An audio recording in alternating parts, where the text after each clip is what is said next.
오늘 큰 용사여라는 제목으로 우리 하나님 말씀 증거하겠습니다.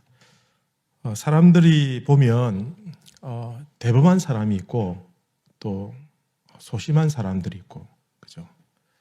여러분들은 자기가 대범하다고 생각합니까? 아니면 소심하다고 생각합니까?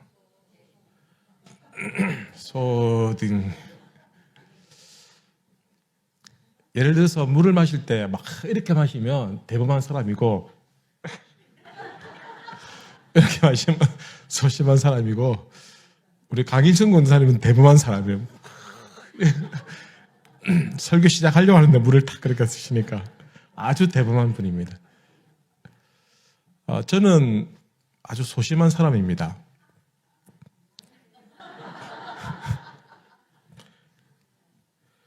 그 대범하다라고 말하거나 소심하다라고 말할 때, 특별히 소심하다라고 할 때는 좀 마음이 좀 이렇게 조심스럽고, 뭐 나쁜 게 아닙니다. 소심한 게 오히려 좀 조심스럽고 또 신중할 수 있으니까, 그죠? 또 마음이 좀 이렇게 뭐랄까요, 좀 대범하지 못하거나 너그럽지 못할 때, 조그만 일에도 아주 신경이 예민하게 많이 쓰일 때, 그죠? 그런 분들을 이제 소심하다라고 이렇게 말씀을 하기도 합니다, 그죠? 사람들이 특별히 언제 소심할까? 사람들 앞에서 섰을 때 좀 당당한 사람들은 좀 대범한 사람들이고, 좀 이렇게 쭈삣쭈삣 이렇게 하는 사람들은 아주 소심한 사람들이라고 말할 수 있겠죠. 또 다른 사람들의 말에 상처를 너무 쉽게 잘 받으면 좀 소심한 편이고, 그죠? 누가 뭘 하든지 나는 신경 안 쓴다. 이 사람은 대범한 사람이 아니고 정신이 없는 사람이다. 작은 일에도, 그죠? 이렇게 좀 쉽게 이해가 안 되거나 왜 그랬을까 자꾸 이렇게 생각이 자꾸 꼬리를 물고 저녁까지 가면은 이것도 좀 소심한 성격이 되겠죠, 그죠? 또 중요한 일을 결정하기 전에 자꾸 머뭇거리고 뭐 망설이고, 또 결정을 다른 사람들이 밀어버린다든지, 그죠? 결정장애 뭐 이런 말들 많이 쓰지 않습니까, 그죠? 뭐 결정을 음식 하나 시켜 먹을 때도 뭐 먹을래 이러면 네가 알아서 시키라 해놓고, 뭐 시킨다면 난 그건 별로 안 좋아한다. 그럼 뭐 시킬까 알아서 시키라면서. 어제 저희 집에 제가 이제 갑자기 저녁에 과자가 먹고 싶은 거예요. 그래서 집에 과자가 없어가지고 아내가 마침 잠시 나갈 일이 있어서 과자 좀 사줄 수 있냐 하니까, 뭘 사줄까 하니까 알아서 사랬거든, 제가. 그 과자 많은 중에서 뭘 사야 되냐 자꾸 물으니까 그냥 알아서 사라고 이랬는데 자꾸 꼬치꼬치 묻더라고요. 결국은 뭘 사왔는데 뭘 샀는지 모르게 기억이 안 납니다. 자꾸 이렇게 미루거나, 그죠? 이렇게 하는 성격들이 좀 소심한 성격들이라고 말씀드릴 수 있겠죠, 그죠? 오늘 성경에 보면 딱 진짜 소심 대마왕 같은 사람, 소심한 사람의 가진 대표적인 인물이 오늘 본문에 이렇게 나옵니다. 이스라엘 백성들이 가나안 땅에 딱 들어갔는데, 들어가가지고 이제 그 가나안 족속들 다 물리치고 살았지만, 그러나 일부 가나안 족속들이 그 산지나 이런 데 살고 있다가 이스라엘 지폐가 좀 약하면 막 쳐들어 내려와가지고 또 땅을 차지하고, 이스라엘 백성들이 막 오히려 산에 쫓겨가 살고 있다가 또 위대한 사사가 나타났을 때 또 그들을 물리치고, 또 가나안 족속은 또 산에 쫓겨가고, 뭐 이런 일들이 좀 사사 시대에 많이 반복했습니다. 특별히 오늘 본문 말씀에는 미디안이라는 족속이 이스라엘을 한 7년 정도 이렇게 지배하고 다스린 그런 시기가 있었습니다.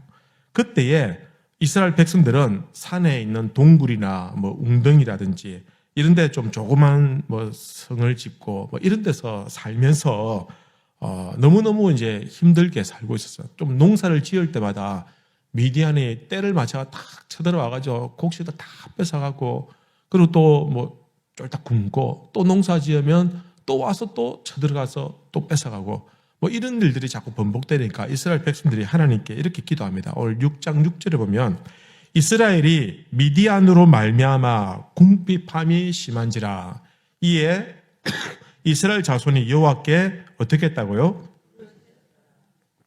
부르짖었더라, 그죠? 이때 하나님께서 이스라엘 백성들을 위해서 사사를 보내줍니다. 그가 바로 기드온입니다. 기드온. 그런데 성경이 보여주고 있는 이 기드온이라는 사람, 우리가 알기에는 나중에 뭐 횃불 들고 뭐 항아리 깨고 300명 가지고 뭐 수많은 미달 물리친 이 이야기를 알지만, 처음에 보여지는 이 미디안의 모습, 기드온의 모습은 굉장히 뭐랄까 지도자답지 않은 아주 소심한 인물로 보여주고 있습니다. 사사기 6장 11절 말씀 우리 같이 한번 읽도록 하겠습니다. 시작. 여호와의 사자가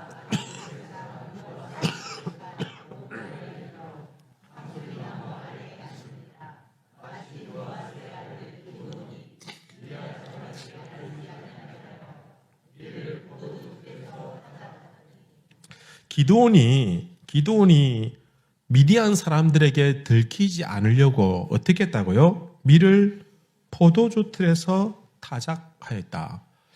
밀을 포도주 틀에 타작한 이 기드온의 모습을 보면, 이 성경 구절을 통해서 보면 기드온이 어떤 인물이었는지 몇 가지 특징이 있습니다. 첫 번째는 그는 겁이 많은 사람이었어요. 두려움이 많았다라는 겁니다. 왜 그러냐면은 밀을 타작을 할 때는 어떻게 하냐면은, 여러분 타작할 때 뭐가 필요합니까? 키가 있어야 돼요. 그 다음에 뭐가 있어야 됩니까? 이러는데 했는데 껍데기가 그대로 똑 떨어지면 안 되잖아요. 뭐가 필요합니까?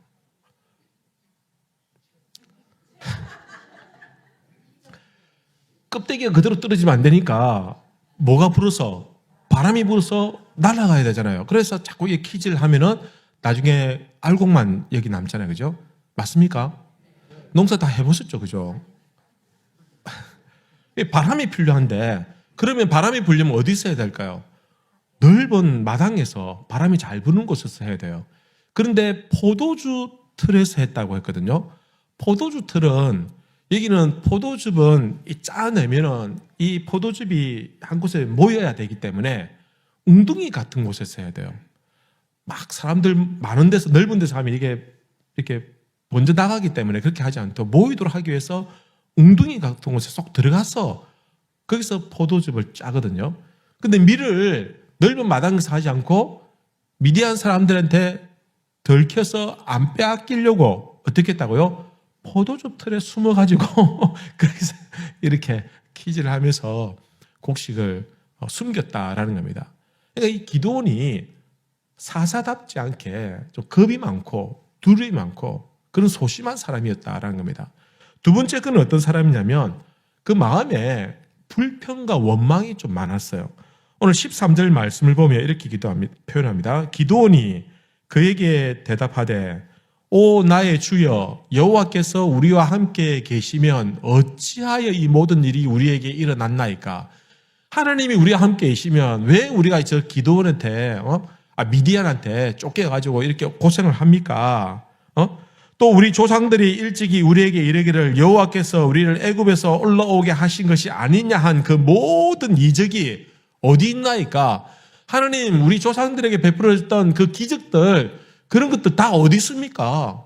왜 우리는 안 돌봐주시고 왜 우리는 구원해주지 않습니까? 하면서 불평과 원망이 그의 마음에 많았다라는 겁니다.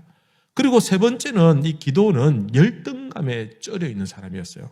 15절 보면 이렇게 기록합니다. 기드온이 그에게 대답하되, 오 주여, 내가 무엇으로 이스라엘을 구원하리까? 보소서 나의 집은 문화재 중에 극히 약하고 나는 내 아버지 집에서 극히 작은 자나이다. 하나님이 기드온아, 내가 이스라엘 구원해라 하라고. 하나님, 제가 뭐가 있습니까? 제가 이렇게 참 소심하고 아무것도 없는데, 우리 집안도 별 볼 일 없고 우리 집안도 별 볼 일 없는 집안데 뭘 내가 하겠습니까? 나는 할 수 없습니다. 이런 자기 자신에 대한 자괴감과 자기가 별 볼 일이 없는 사람이라고 그렇게 하소연하고 있는 것을 보면 그런 열등감이 많았다. 그런 두려움이 많았고 불평과 원망이 많고 그다음에 열등감 많고 딱 소심 대명사로서 모든 조건을 다 갖추고 있었다라는 겁니다. 나는 약하고 작고 못하고 우리 집은 별 볼이 없고 나는 아무것도 할 수 없습니다. 기드온이 이렇게 하나님 앞에서 자신을 표현하고 있다라는 겁니다. 여러분, 왜 이런 사람을 하나님이 세우셨을까요? 예? 왜 이런 사람을 이 사사로 세워서 그렇게 힘들게 이스라엘 구원하게 하셨을까라는 겁니다. 좀 담대하고 긍정적이고 자신감이 있는 사람들도 있을 텐데 왜 하필이면 이런 소심하고 나약하고 열등감이 있는 불평이 많은 이런 사람을 내세웠을까? 사실은 하나님께서 그렇게 하신 이유는 지금 딱 기드온이 어떤 상태냐면 지금 이스라엘 백성들의 그 상태를 기드온이 대표적으로 보여주고 있는 겁니다. 지금 기드온을 통해서 이스라엘 백성들의 너희들의 모습이 딱 이렇다. 지금 너희가 지금 열등감에 쩔어 있고 너희가 지금 원망과 불평이 많고 너희가 지금 겁과 두려움에 휩싸여져 있구나. 하나님께서는 기도를 통해서 그 모습을 그들의 모습을 적나라하게 보여주고 있다라는 것입니다. 오늘 이렇게 어려움이 찾아온 것은 다른 이유가 아니라 이스라엘 백성들이 하나님의 말씀을 믿지 못하고 말씀에 순종하지 못하고 그들이 미디안에 의해서 7년 동안 압제를 당하고 있는 이유는 그들이 하나님을 순종하지 아니하고 두려워하고 무서워하고 맞서 싸워 이기면 되는데 믿음 나가면 이길 수 있는데 우리가 저들과 어떻게 싸워 이기겠냐 도망쳐 다니고 피해 다니고 회피했던 그런 연약한 모습들 그것 때문에 그들의 불순종 때문에 지금 미디안에서 이렇게 압제를 당하고 있다. 그것을 지금 하나님께서는 이스라엘의 모습을 기도를 통해서 보여주고 있다라는 것입니다. 이스라엘 백성들이 힘들다고 하나님 도와달라고 하면은 하나님 그들을 도와주십니다. 도와주시는데 꼭 좀 있으면 또 불순종하고 또 원망하고 또 불평하고 또 믿음 없는 모습을 보여서 또 하나님께서 다른 가난한 족속들 통해서 그들에게 심판하시면 또 그들이 고통당하면서 또 하나님 앞에서 우리를 살려주십시오. 우리가 무슨 죄가 있습니까? 구원해 주십시오 하면 또 하나님 또 사사 보내주시고 이런 악순환이 계속해서 반복되고 있다라는 것입니다. 여러분 이스라엘에게 이런 어려움을 찾아온 이유는 딱 그들이 하나님의 약속의 말씀을 지키지 않았고 불순종했기 때문입니다. 하나님의 능력이 없어서가 아니라 그들이 가나안 족속은 두려워하면서 하나님은 두려워하지 않는 겁니다. 그들이 우상이 요구하는 그런 어떤 지키면서 하나님 말씀은 지키지 않는 것입니다. 그것 때문에 그들이 하나님 앞에서 지금 심판을 받고 있다라는 겁니다. 사사기 6장 9절 10절 보면 이렇게 기록합니다. 애굽 사람의 손과 너희를 학대하는 모든 자의 손에서 너희를 건져내고 그들을 너희 앞에서 쫓아내고 그 땅을 너희에게 주었으며 내가 또 너희에게 이르기를 나는 너희의 하나님 여호와이니 너희가 거주하는 아모리 사람의 땅의 신들을 두려워하지 말라 하였으나 너희가 내 목소리를 듣지 아니하였느니라. 그래서 너희들이 지금 이런 어려움을 자초하고 있는 것이다. 결국 이스라엘이 당하는 고난과 어려움들은 그들 스스로가 하나님 말씀에 불순종했기 때문에 그들이 초래한 것입니다. 여러분 오늘 우리가 어려움을 당하는 이유 중에 많은 대부분의 이유가 하나님 말씀에 온전히 순종하지 못하기 때문에 당하는 어려움들이 굉장히 많다라는 것입니다. 말씀을 떠날 때 두려움이 찾아오고 그러다 보니까 원망하게 되고 불평하게 되고 그리고는 스스로 나중에 깊은 영적인 열등감에 빠지게 된다라는 겁니다. 영적으로 소심한 사람들이 지금 기드온의 모습이고 지금 이스라엘의 모습에 반영이 되어 있다라는 것입니다. 여러분 이러한 모습이 오늘 우리의 모습이 아니냐라는 겁니다. 우리가 어려움이 있으면 어떻게 합니까? 하나님 살려주십시오. 도와주십시오. 구원해 주십시오. 정작 그렇게 하나님 말씀을 붙들지 못하고 의지하지 못하고 순종하지 못하고 말씀대로 살지 않다가 어려움을 당하면 그저 하나님 앞에서 엎드려서 왜 나에게 이런 고난을 주십니까? 하고 원망하고 불평하고 눈물 콧물 흘리면서 도와달라고 하나님 또 도와주시며 또 언제 그랬냐는 듯이 또 불순종하게 되고 또 원망하게 되고 또 비교하게 되고 또 스스로 열등감에 빠져가지고 이런 우리의 모습이 오늘 지금 본문에 나와 있는 이 이스라엘의 모습과 기드온의 모습과 별반 다르지 않다라는 것입니다. 오늘 이 기드온의 모습이 이스라엘의 현실이고 오늘 그들의 영적인 현주소라는 겁니다. 또한 이것이 오늘날 우리의 모습이 되기도 하는 것입니다. 여러분, 한국 교회가 어려움을 당하는 이유가 뭡니까? 잘하고 있는데 핍박이 오고 박해가 온 겁니까? 그렇지 않죠. 한국 교회가 부흥했을 때, 하나님 축복을 받아서 부흥했을 때 더 겸손하게 낮아지고 더 엎드려야 되는데, 오만하게 뭐 덩치가 좀 커졌다고, 믿는 사람들이 좀 많다고, 믿는 대통령이 당선되었다고 그렇게 오만불손하게 함부로 말하고 교만하게 하니까 어려움을 당하는 거 아니었나라는 것입니다. 우리가 말씀대로 순종하고 살아서 세상에서 빛과 소금이 되어야 되는데, 빛과 소금이 되기는커녕 세상 사람들한테 손가락질 당하고 조롱이나 당하고 비난을 당하는 그런 모습이 우리는 아무 문제 없었는데 그런 일이 일어났냐? 아니죠. 우리가 말씀 앞에서 겸손하지 못하고 순종하지 못했기 때문이죠. 비대해지고 거대해진 이 교회의 몸뚱아리를 어떻게 할 바 몰라서 교회가 그렇게 점점 비대해질 만큼 문제가 생기고 불법을 저지르고 타락하게 되니까 여지없이 하나님께서 책망하시고 하나님께서 채찍을 드시지 않았냐라는 것입니다. 그래서 어려움을 당하고 살려달라고 기도하고 있는 겁니다. 하나님 살려주실 것입니다. 그러니까 또 다시 교만하게 되면 또 이런 사사시대의 일들이 반복된다라는 것입니다. 오늘 우리의 모습도 참 별반 다르지 않습니다. 근데 놀라운 것은 이런 기도원을 향해서 하나님께서 놀라운 음성을 들려주십니다. 오늘 12절 말씀을 보시면 이렇게 기록합니다. 여호와의 사자가 기드온에게 이르되 나타나 이르되 큰 용사여 여호와께서 너와 함께 계시도다. 지금 기드온이 어떤 상태입니까? 열등감, 불평, 불만, 그 다음에 두려움에 쌓여 있는데, 그런데 그러한 기드온에게 하나님께서 나타나자마자 하시는 말씀이 큰 용사여 이렇게 말씀하고 있는 거죠. 아니 왜 이렇게 표현하실까? 왜 이렇게 말씀하실까라는 겁니다. 여러분 좀 이상하지 않습니까? 포도주 틀에서 숨어가지고 비겁하게 소심하게 키질하면서 그렇게 살고 있던 이 기드온에게, 그죠? 큰 용사라니 이 어울리지 않는 이 말씀을 하신 이유가 무엇이냐라는 겁니다. 그 이유가 무엇이냐? 첫 번째는 하나님께서 기드온을 향해서 원래 그의 인생의 계획에 그는 큰 용사였기 때문입니다. 하나님은 지금 우리를 향한 놀라운 계획을 가지고 계시는데, 우리를 향한 놀라운 계획이 큰 프로젝트가 뭐냐? 우리는 큰 용사 프로젝트를 가지고 있다는 겁니다. 하나님께서 기드온에게 인생에게 준비하여 두신 예비한 그의 인생은 하나님께서 쓰시고자 하는 큰 용사로서의 삶이 준비가 되어 있는 겁니다. 그래서 하나님께서 그를 부르실 때에 큰 용사여라고 부르는 겁니다.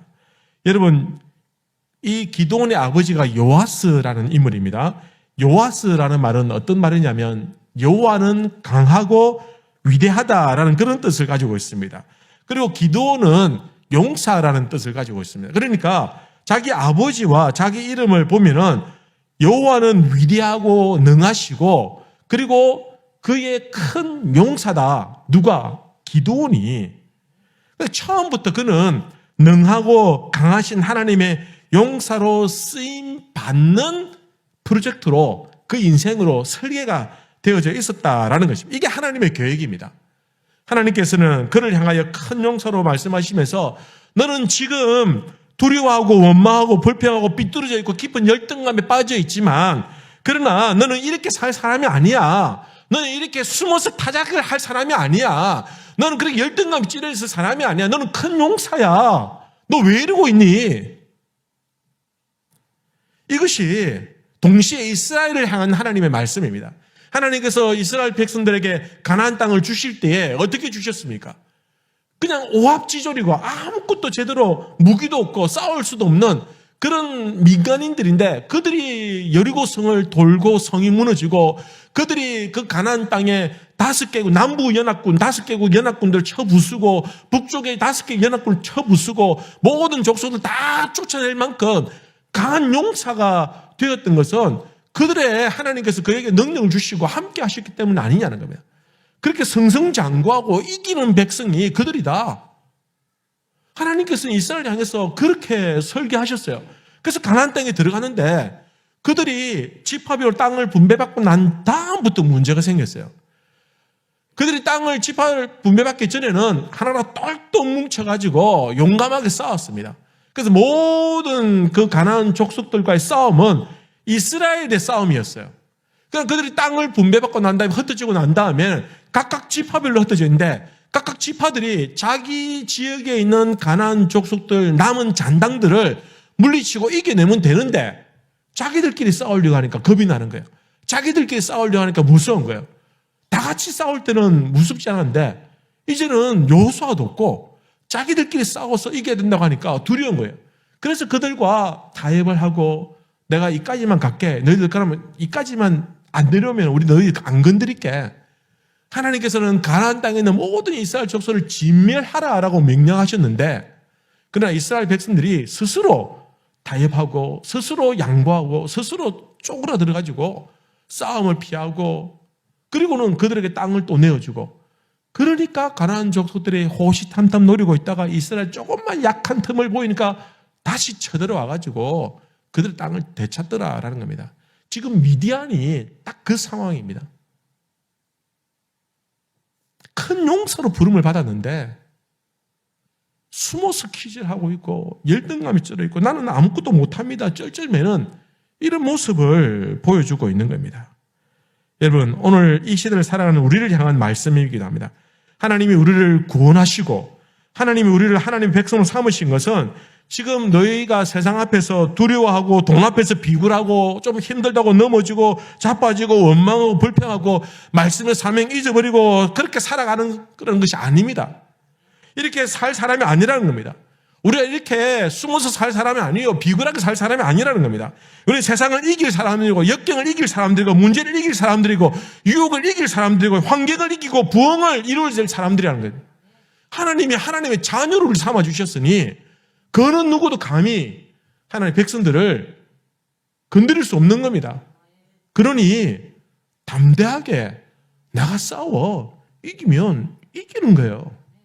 그런데 세상에 가지고 있는 돈 앞에서 세상의 권력 앞에서 세상의 그 지식 앞에서 스스로 열등감 느끼고 스스로 쪼그라들어가지고 아이고 못하겠다 안 되겠다 도망쳐가고 부딪혀보지도 않고 싸워보지도 않고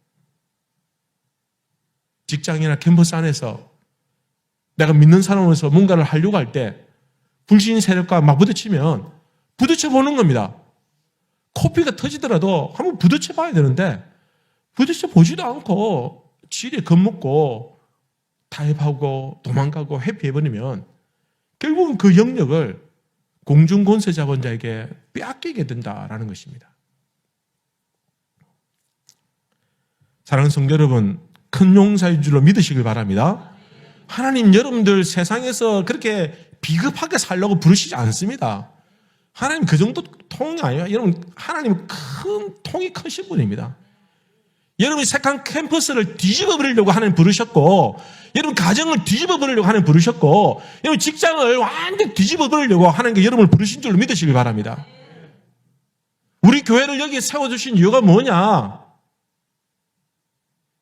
이 지역사를 뒤집으라는 겁니다. 복음으로 뒤집고 말씀으로 뒤집고 섬기고 봉사함으로 뒤집으라는 것입니다.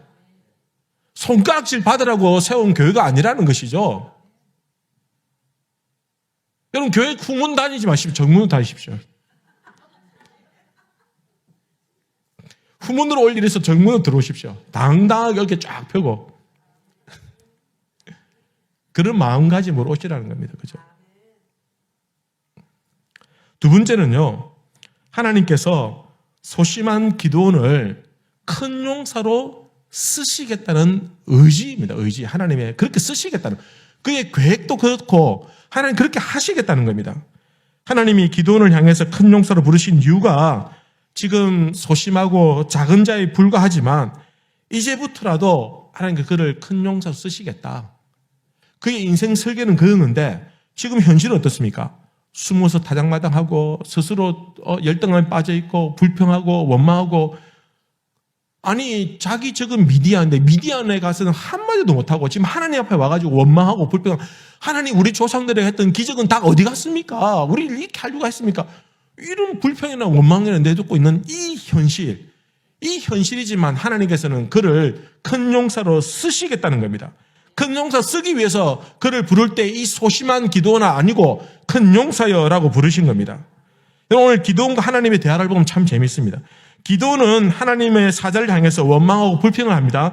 그런데 하나님은 그에게 확고하고 분명하고 단순한 대답으로 말씀하고 있습니다. 14절 보시면 여호와께서 그를 향하여 이르시되 너는 가서 너의 힘으로 이스라엘을 미디안의 손에서 구원하라. 내가 너를 보낸 것이 아니냐 하시니라.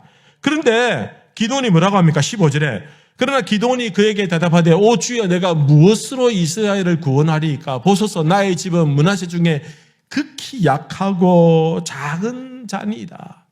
하나님이 가라. 하나님 저는 볼 일 없습니다. 저는 아무것도 없습니다. 그러나 다시 한 번 더 16절 하나님께서 분명하게 말씀하십니다. 여호와께서 그에게 이르시되 내가 반드시 너와 함께하리니 내가 미디안 사람 치기를 한 사람을 치듯 하리라. 우리 식으로 하면은 하나님 뭐라 합니까? 시끄럽다. 가라. 하나님 못 가겠습니다. 다리도 아프고 힘도 없고 병도 들고 돈도 없고 아무것도 없습니다. 시끄럽다. 가라. 모세가 하나님 부르실 때 어쩌고 너는 말도 못하면 가라 빨리 끄지 가라. 지금 미디안을 향해서 내가 불평하는 거 더 이상 듣기 싫다. 그래 그만해라. 가라. 우리가 돈 없는 거 우리 하나님 더 잘 압니다. 우리가 무능하고 연약하고 나약한 거, 우리가 소심한 거 우리보다도 하나님 더 잘 아십니다. 그래도 불구하고 하나님께 우리에게 입 닥치고 그냥 가라고. 직장을 향해서, 캠퍼스를 향해서, 가정을 향해서, 세상을 향해서 가라는 것입니다. 그러면서 하시는 말씀, 내가 너와 함께 할 것이다. 그보다 더한 무기가 어디 있느냐? 돈 없지, 힘 없지, 능력 없지, 지식 없지, 괜찮다. 내가 너와 함께 할게. 이게 하나님께서 미디안을 향해서 기도를 보내시는 큰 용사로 부르시는 하나님의 뜻이다라는 겁니다. 여러분 이 말씀 뒤에 보면 나중에 이제 기드온이 소심했는데 대범하게 간이 부가지고 그 당시에 미디안이 섬기는 우상을 그냥 막 가가지고 박살을 냅니다. 도끼로 확 찌어가지고 박살. 그 당시에 그 건드렸다가는 죽는 거거든요. 미디안을 가만 놔두겠습니까? 이 기드온이 가서 그 우상을 박살을 냅니다. 그러니까 이스라엘 백성들이 그게 별명을 붙였지만 뭐라고 했냐면 여룻바알이라고. 여룻바알이 무슨 뜻이냐면 바알과 싸워 이겼다, 바알과 싸운다, 이런 뜻을 가지고 있습니다. 숨어 지냈고 도망다니고 싸울 줄도 몰랐는데 하나님께서 너와 함께 하실 때 가라라고 말씀하실 때 그가 나가 싸우니 그가 여룻바알이 되더라는 겁니다. 여룻바알이라는 그 상징적인 인물이 자기들의 용사라는 뜻입니다. 자기들이 앞서 싸울 자라는 뜻입니다. 우리를 이끌 지도자다. 누가? 기드온이. 왜? 그가 바알과 싸웠다. 처음에 기드온은 숨어서 타작이나던 소심하고 겁 많은 겁쟁이였지만 나중에는 우상의 신과 맞서 싸우는 용사가 되었습니다. 여러분 우리의 어떤 과거나 어떤 약점도 우리를 쓰신 하나님에게는 아무 문제가 되지 않습니다. 이런 소심대마왕인 이 기드온 하나님 쓰시는데 우리도 연약하고 나약하고 별 볼 일 없을 수 있습니다만은 그러나 하나님은 그럼에도 불구하고 우리를 쓰신다고 한다면 우리를 하나님의 위대한 능력으로 사용하여 주신다라는 것입니다. 그러니 여러분 세상 두려워하지 마십시오. 무서워하지 마십시오. 여러분 공중권세 잡은 자가 믿는 자를 찾는 우는 사자와 같이 믿는 자를 삼키려고 찾는다 할지라도 두려워하지 마시고 염려하지 마시고 우리 하나님 우리를 큰 용사로 삼으시고 우리를 하나님의 위대한 일에 사용하는 줄로 믿으시길 바랍니다. 그러니 여러분 한 사람이 큰 용사라고 믿으면 큰 용사인 가시면 됩니다. 직장에서 여러분 믿는 거 숨기지 마십시오. 당당하게 말씀대로 순종하면 살면 그게 능력이 되는 겁니다. 교회 다니는 그 자체가 능력이 아니라 직장에서 말씀대로 살면 그게 능력이 되는 겁니다. 그러면은 그가 말씀대로 사는 모습 때문에 감히 함부로 어떻게 할 수가 없다니까요. 왜냐하면 하나님이 함께 하시기 때문에. 여러분 직장이나 가정이나 여러 가지 건강의 문제들 여러분 다 하나님께 맡기시고, 지금은 우리가 기도원처럼 세상 눈치 보면서 세상 무서워하면서 걱정과 염려가 가득할지라도 하나님께서 부르신 자들은 하나님 책임져 주시는 줄로 믿습니다. 하나님 나보고 큰 용사라고 등 떠밀었으니 가면 됩니다. 가가지고 코피 터지든지 뭐 절벽이 떨어지든지 괜찮습니다. 뭐 기껏 해보니 순교밖에 더 하겠습니까? 그래 살다가도 멋지죠. 뭐 어떻습니까? 그죠? 그래 살면 안 되겠습니까? 돈 조금 더 가지려고 비굴하게 굴지 말고, 조금 더 승진하려고 비겁하게 굴지 말고, 승진 안 해도 돈 좀 없어도 내가 하나님의 자녀라고 당당하게 부르짖고 떳떳하게 사는 것, 그게 더 영광스러운 인생이 아니겠냐라는 것입니다. 요한복음 16장에 보면 이것을 너희에게 이르면 너희로 내 안에 평안을 누리게 하려 함이라. 세상에서는 너희가 환난을 당하나 담대하라. 내가 세상을 이겼노라. 하나님이 이기셨으니, 주님이 이기셨으니 우리도 주님 졸졸졸졸 따라다니면 이길 줄로 믿습니다. 우리에게 이김을 주시고 우리에게 승리를 주신 하나님을 찬양하시길 바랍니다. 여러분 내일부터 또 일주일 동안 치열한 세상 속에 나가서 사시겠지만 여러분 힘내십시오. 하나님 함께 하십니다. 여러분 큰 용사인 줄로 믿으십시오. 컵 터져도 괜찮습니다. 그 다음 또 이기면 되니까. 특별히 우리 5, 6 남전도에 참 오늘 양복 깔끔하게 입고 오셔가지고 감사합니다. 여러분 큰 용사인 줄로 믿습니다. 우리 응원해 주시고 기도 많이 해 주십시오. 여러분 어떤 상황 속에도 하나님 함께 하시니 내가 부에 처할 줄 알고 공부하는 데 처할 줄 알고 내가 강하게 처할 줄 알고 약함에 처할 줄 알고 어떤 상황이든지 그게 중요한 것이 아니라 하나님 나와 함께 하시는 그 사실이 그 자체가 중요하다라는 것입니다. 잠시는 지른 것 같이 보이고 잠시는 패하는 것 같이 보이더라도 여러분 두고 보십시오. 결국 하나님의 백성이 하나님 나라가 이길 줄로 믿으시길 바랍니다. 위대한 하나님의 승리를 꿈꾸고 큰 영서로 나가시는 우리 모든 성도님들 되시기를, 특별히 우리 5, 6 남전도 회원 되시기를 우리 주님의 이름으로 기원합니다.